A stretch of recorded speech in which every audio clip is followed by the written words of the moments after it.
De novo?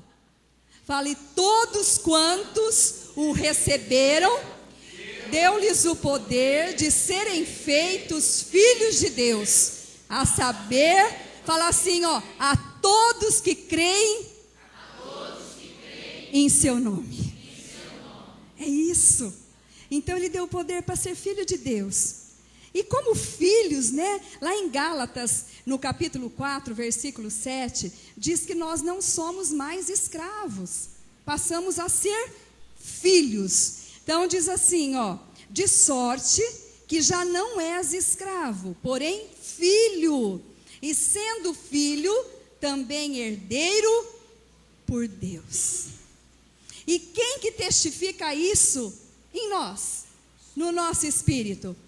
Lá em Romanos 8,16 fala que o próprio Espírito Santo, ele testifica ao nosso espírito que somos filhos de Deus. Amém? O próprio Espírito Santo, ele fica falando para você, você é filho, você é filho, você é filho. Ele testifica ao nosso coração. E aí, lá em Romanos 8,14, pode abrir sua Bíblia em Romanos, deixa aí. Quem não tem Bíblia, acompanha aqui. Está passando aí, Vini? Amém. Aí nós passamos a sermos guiados pelo Espírito Santo de Deus. Olha, pois todos os que são guiados pelo Espírito de Deus são o quê? Filhos de Deus. Então nós passamos a ser guiados pelo Espírito Santo de Deus. E aí nós passamos a ser luzeiros do mundo. Olha aí em Filipenses 2,15. Para que vos torneis irrepreensíveis e sinceros filhos de Deus, inculpáveis, no meio de uma geração pervertida e corrupta, na qual resplandeceis como luzeiros no mundo. Então não importa o tamanho da corrupção, não importa o tamanho da dificuldade. Lá foi falado muito da dificuldade da igreja brasileira, que está muitos perdendo o foco a respeito daquilo que o Senhor tem como propósito em nossas vidas. Mas não importa quanto há de corrupção, quanto há de coisas ruins, né? Aqui fala de uma geração pervertida, mas você vai resplandecer como um luzeiro. Esse é o papel da igreja, nós vamos resplandecer como luzeiros diante disso, ou no meio dessas trevas. Nós vamos clarear. Ontem eles dançaram, as meninas da dança lá fizeram uma dança muito bonita e elas usaram lanternas. E aí a gente lembrou desse versículo, exatamente, vocês serão luzeiros nesse mundo de trevas. Amém, queridos? Fala, sou eu o luzeiro. Eu que vou iluminar o mundo de trevas. E aí em 1 João 3,1, ele, como filhos de Deus, ele nos torna amados do Pai. Olha como Deus é maravilhoso. Por isso que eu falo, Deus é bom e a sua misericórdia dura para sempre, ou as suas misericórdias duram para sempre. Nós passamos a ser amados do Pai. Olha aí. Vede que grande amor nos tem concedido o Pai, a ponto de sermos chamados o quê? Então fala assim, ó, vede, quer dizer, veja, abre os olhos, que grande amor nos tem concedido o Pai, de sermos chamados filhos. Porque filhos, queridos, têm direito a muita coisa, têm direito a uma herança maravilhosa. Então isso, olha, abre os olhos, vê o que acontece aqui. Vocês são chamados filhos de Deus, amados do Pai. É assim, fala, a igreja é a amada do Pai. É isso. E todo filho se parece com o pai, não é? É ou não é? Se vocês olharem o Eliel, é a miniatura do Fábio. Não é? Não é a miniatura do Fábio? E é na aparência, é no jeito, é no gosto. Só careca que não, né, gente? Mas é interessante que eu estou falando do Eliel porque a gente convive muito. Então a gente começa a observar, né, neto, né? E o Eliel, O pai gosta de macarrão, ele ama macarrão. É assim. O pai, ele é sistemático na organização, ele tem brinquedo de quando ele era criança. Está dando para o Eliel agora. Só para vocês imaginarem. E o Eliel é super organizado. Se ele sai e deixa lá a mãe, ele mexe nos brinquedos, né? E deixa a mãe dele lá e sai, vai na minha casa, tal. Quando ele volta, ele fala assim: mãe, você mexeu aqui no meu brinquedo? Você arrumou aqui? Ele observa, porque ele é organizado tudo. Por quê? Porque ele é parecido com o pai. Tem um jeitão, só tem uma coisa meio ruim aí. Ele não sabe nem por que ele é corintiano, mas ele fala que ele é corintiano. Por quê? Porque o pai é corintiano. Ele não sabe nem o que é. Filho, o que é ser corintiano? Ele não sabe falar.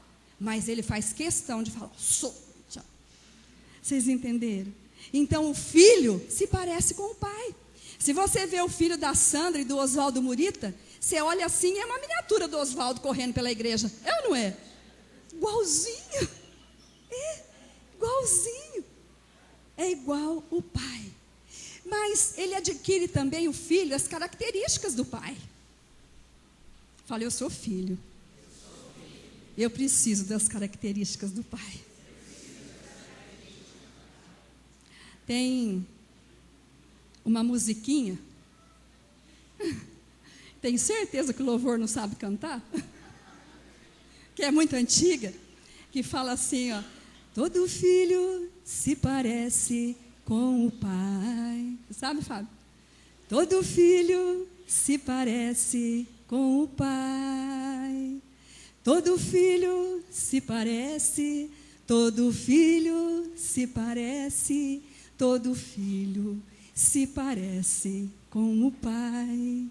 Aí depois fala assim: e você que diz ser filho de Deus e que se parece com o pai, será que as pessoas, quando olham para você, podem dizer que você é a cara do pai? Ora laba xerianda labas.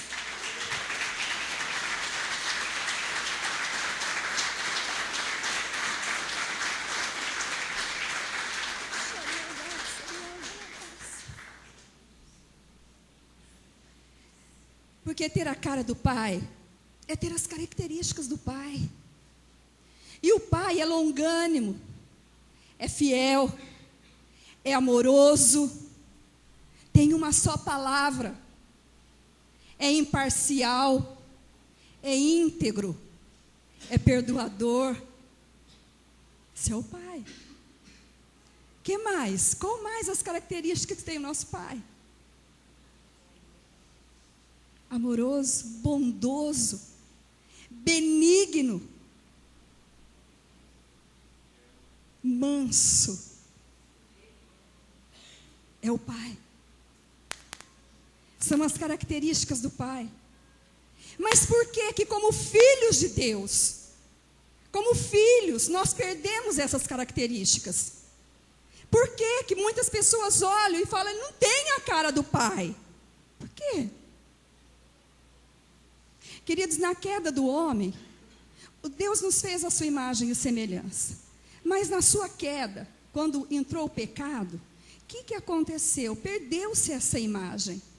O homem se descaracterizou de Deus, perdeu as características de Deus. Mas no novo nascimento, o que aconteceu? Essa imagem foi restituída. E essas características voltaram. Voltaram. Mas por que tendo essas características como filho de Deus, por que acontece tantas coisas? Por que muitas vezes sai fora, como filho de Deus, essas coisas não acontecem, essas características não são destacadas em mim? Você já fez essa pergunta? Porque se nós pegarmos aqui, eu anotei algumas coisas sobre as características de Deus, eu pus também auxiliador, eu pus também conselheiro puro, abençoador. Por que muitas vezes essas características não estão em nós como filhos? Por causa das nossas atitudes. As nossas atitudes nos afastam do Senhor. E aí nós perdemos as características, porque ficamos longe do Pai. Vocês se lembram dos dois primeiros filhos de Adão? Caim e Abel? O que aconteceu com Caim? O Senhor disse assim para ele: por que, Caim, te caiu o semblante? Quando ele ofereceu a oferta ao Senhor, os dois entregaram a oferta ao Senhor, o Senhor não se agradou da oferta de Caim. Sabe por que Deus não se agradou? Porque ele fez do jeito dele. Ele tomou uma atitude que saía fora dos princípios de Deus, que saía fora da posição que Deus deu para ele. E aí Deus perguntou: por que te caiu o semblante? Queridos, quando nós, como filhos de Deus, saímos fora do princípio, saímos fora daquilo que Deus nos deu para fazer, o nosso semblante é mudado. Quando você olhar no espelho e ver que você tem um semblante diferente, corre para os braços do Pai, porque tem alguma coisa errada. Arrependa-te, peça perdão, porque tem algo errado. O semblante cai.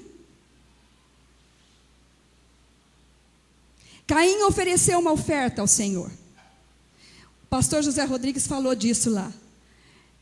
E não tinha nada de errado, porque ele ofereceu uma oferta ao Senhor, do jeito que ele achou que era melhor. O Senhor pediu um sacrifício com sangue, e ele colocou os frutos da terra. E ele fez o quê?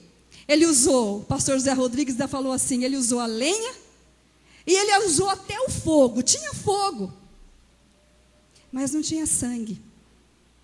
Quer dizer, ele achou por conta própria que ele podia fazer do jeito dele.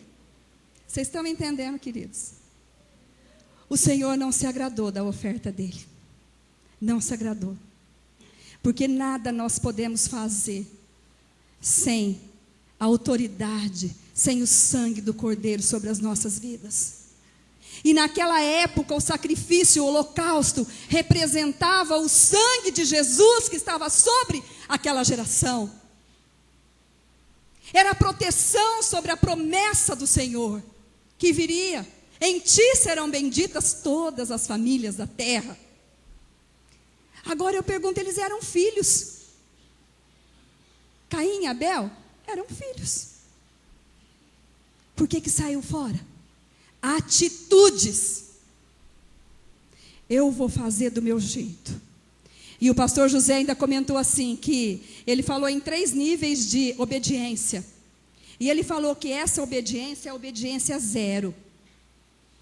Que significa que nós aceitamos Jesus, estamos salvos. Só que eu faço tudo do meu jeito.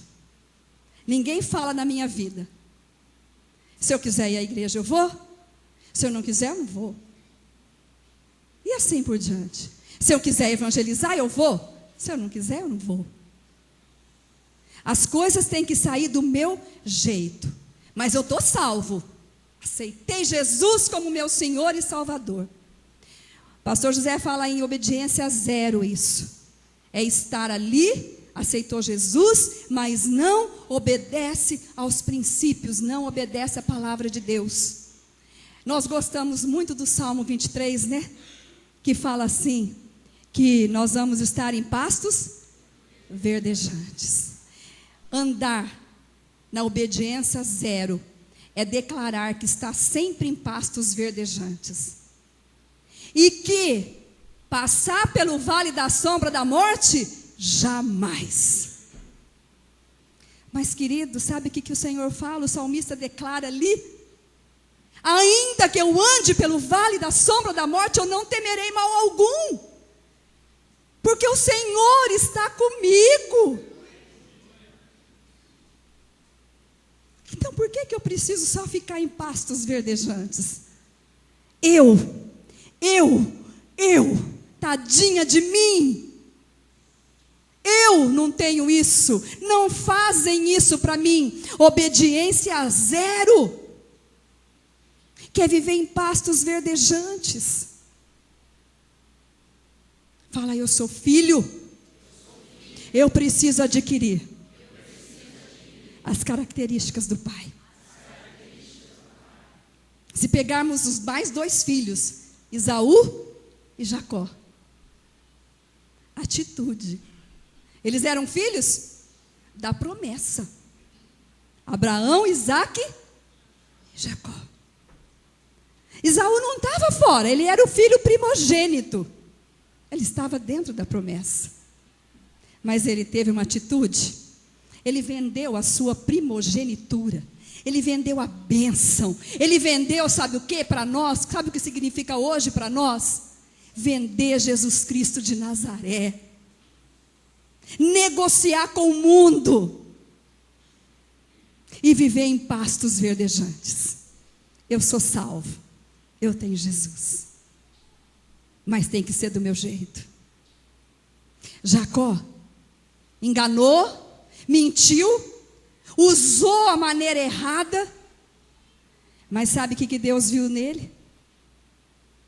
A importância que ele deu à bênção da primogenitura, a bênção da promessa, naquilo que aconteceria de geração em geração. E se parasse ali, sabe o que aconteceria? É claro, Deus é soberano, mas se dependesse do homem, o que aconteceria? Não seriam benditas todas as famílias da terra. Porque o Senhor falou isso em Abraão. Serão benditas todas as famílias. Atitude. Atitude.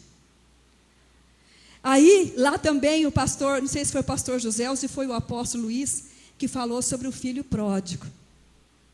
Acho que foi o pastor José, né? Os dois falaram, né? Mais 2 filhos. Por isso que o Senhor começou a ministrar a questão do filho, né? Nós ouvimos tanta coisa, mas eles não falaram na questão dessa forma, falaram de uma forma diferente. E o Senhor começou a ministrar no meu coração isso. Mais 2 filhos. Filhos que tinham herança, estavam na casa do pai, tinham herança, direito a tudo aquilo que tinha ali. Um deles, sabe o que fez? O pródigo. Foi embora com a sua herança antes da hora. Eu quero a minha herança. Vou embora antes da hora. Foi embora. Perdeu as características do pai. Totalmente. Corrupto. Promíscuo. Adúltero. Quando ele foi lá fora, perdeu as características do pai. Amoroso, longânimo, abençoador, conselheiro. Perdeu. O outro, sabe o que fez? Nem sabia que ele tinha herança. O irmão. Nem sabia. O pastor José diz que tem a teoria do cabrito lá. A teologia do cabrito. Esse irmão queria exatamente isso. Ele tinha uma herança enorme. Tudo era dele. Mas ele queria um cabrito. E ele não aceitou o irmão. A Leila falou assim hoje, pastor, eu nunca ouvi falar dessa forma do filho pródigo, né? Exatamente. Ele falou assim, olha, esse teu filho, quando ele reclamou e falou para o pai, esse teu filho, o senhor está fazendo uma festa para esse teu filho, quer dizer, não reconheceu como irmão. E o pastor José levou exatamente nisso, naquele perdido que foi achado e que nós precisamos reconhecê-lo. Que ele precisa ser achado.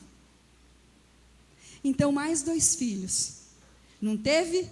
Um não conhecia, não sabia que tinha herança. E tinha tudo ali em casa. Estava tudo com ele. O outro quis a herança antes da hora. Mas teve uma diferença muito grande aí entre os 2. Porque o primeiro, que fez toda aquela besteira, ele voltou. E se arrependeu. Ele se arrependeu de tudo que ele havia feito. Essa é a diferença. Nós podemos muitas vezes perdermos as características de filhos. Mas quando nós nos arrependemos, voltamos para o Senhor, ele faz festa, igual fez aquele homem, aquele pai. Ele devolve a autoridade, o anel de autoridade, devolve o manto. Dessa forma nas nossas vidas. E um filho que o tempo todo dizia: eu e o Pai somos um. O Senhor Jesus Cristo de Nazaré. Eu e o Pai somos um. Características do Pai. Ele era tão igual ao Pai, que ele era um com Ele. E Ele fala para o Pai fazer de nós também um, assim como Ele é com o Pai. O que significa isso, Senhor? Ele pede ao Pai as mesmas características que o Senhor tem. Faz também neles. Vamos nos tornar só um. E olhar, é a cara do Pai. É a cara do Pai. Vocês estão entendendo, queridos? Atitudes, fala para o teu irmão, atitudes. Você só sai do propósito do Pai. Só sai da direção do Pai quando você resolve fazer por tua conta. Fala para o teu irmão, você não está por tua conta. Independência não existe. Não existe. Nós dependemos totalmente do Pai. E tem um texto aqui, em Números, no capítulo 27, que eu queria ler com vocês, a respeito de um filho.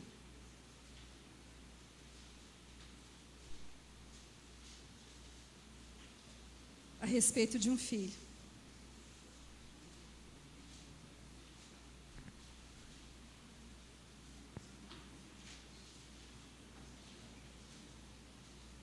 Números, capítulo 27. A partir do versículo 12. Amém? Todos acharam aí? Depois disse o Senhor a Moisés: sobe a este monte, Abarim, e vê a terra que dei aos filhos de Israel. Fala, filhos. E tendo-a visto, serás recolhido também ao teu povo, assim como foi teu irmão Arão. Porquanto no deserto de Zim, na contenda da congregação, fostes rebeldes ao meu mandado, de me santificar nas águas diante dos seus olhos. São estas águas de Meribá, de Cádiz, no deserto de Zim.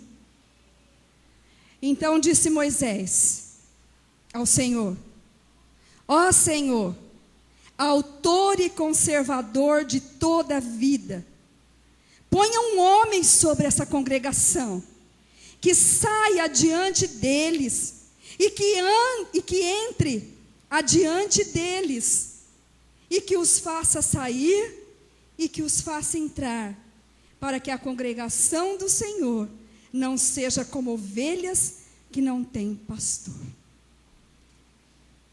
Queridos, o que o Senhor quer nos ensinar através de Moisés aqui? Vocês imaginam? Nós conhecemos a vida de Moisés, você conhece. O grande libertador, tirou o povo do Egito. Aí Deus chegou para ele e falou assim: Moisés, está vendo, ó, tudo que eu te prometi? Tudo aquilo que eu prometi da terra, você vai olhar para ela, mas agora você vai subir no monte e vai morrer. Porque teve uma ocasião que vocês foram rebeldes, vocês não me obedeceram como devia. Foi o dia que lá, nesse lugar aqui, em Meribá, Moisés bateu na rocha, nervoso com o povo. E a rocha significa Jesus. E Deus falou para ele: você vai olhar a terra, está aí, eu prometi, está aqui a terra. Mas você não vai, você vai morrer agora. Gente, agora presta atenção na resposta que Moisés deu para o Senhor. Olha o que esse homem falou para o Senhor. Então disse Moisés ao Senhor: ó Senhor, autor e conservador de toda a vida, põe um homem sobre essa congregação. Sabe o que isso estava significando? Olha, Senhor, eu estou aceitando a tua disciplina. Eu vou morrer. Mas, não deixa esse povo sozinho, não. Põe alguém para levar eles para chegar na promessa, para alcançar aquilo que o Senhor prometeu. Características do Pai. Ele entendeu. E ele aceitou a disciplina, porque ele era filho. Ele era filho. E ele fala assim depois: olha, há um homem que sai adiante deles, quer dizer, que cuida. Moisés podia ter falado assim: Senhor, que isso? Depois de tudo que eu fiz, porque Moisés era ousado. Vocês se lembram das orações que ele fazia? Ó Senhor, se eu vou matar esse povo, me mata primeiro. Ele era ousado com o Senhor. Mas ele entendia o que era ser filho, as características do pai. Ele sabia e aceitava a disciplina do pai, porque o pai que ama, ele disciplina o filho. E o filho que é filho, fala para o seu irmão: aceita a disciplina do pai. E ele fala assim, que saia adiante deles, e que entre adiante deles, e que os faça sair. Quer dizer, que entre com eles, que os faça sair, que os conduzam, para que a congregação do Senhor não seja como ovelhas que não têm pastor. Quem é que olhava e dizia assim, olhava com compaixão as multidões e dizia, e dizia a mesma coisa, que eram ovelhas que não tinham pastor? Quem é que falava isso? Jesus. Moisés estava sendo um aqui com eles, no mesmo propósito,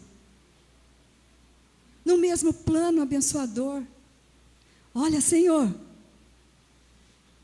cuida, eu não vou, tudo bem, é isso mesmo, eu mereço isso mesmo, porque ele confiava no Pai, e ele sabia que ele ia para a glória, né? Oh, coisa boa, né? Paulo dizia que era lucro, morrer era lucro. Ele ia, e ele fala: põe alguém aí para cuidar, porque são como ovelhas que não têm pastor, para que não fique dessa forma. Ele olhou com compaixão. Sabe por quê? Porque o pai é gerador de vida. E o filho, o que ele deve ser? Gerador de vida. Da mesma forma, para ter a cara do pai. O pai gera vida, porque importa ao Senhor, é desejo do Senhor que todos sejam salvos, todos. E Moisés estava na mesma sintonia. Eu imagino, né? Os pais aqui vão entender o que eu vou falar agora. Quando você usa a vara com seu filho, com a sua filha, normalmente ele corre de você? Ele não corre. Ele corre para você. Ele se alinha nos seus braços. Né? Assim, está chorando, apanhou, mas ele vem para onde? Para o colo do pai. Porque sabe que a disciplina é importante. E eu vejo Moisés fazendo da mesma forma aqui. Apanhou do pai. Mas ele, ó Senhor, autor e conservador da vida. E aí ele começa, completa a obra que o Senhor iniciou. Completa o seu plano na vida desse povo. Porque o que importa é aquilo que o Senhor já planejou. O que importa é que seja completado nas nossas vidas aquilo que o Senhor já tem planejado, já tem estabelecido. Amém, querido? Eu queria que você fechasse seus olhos um pouquinho. E você vai começar a pensar nas características do pai.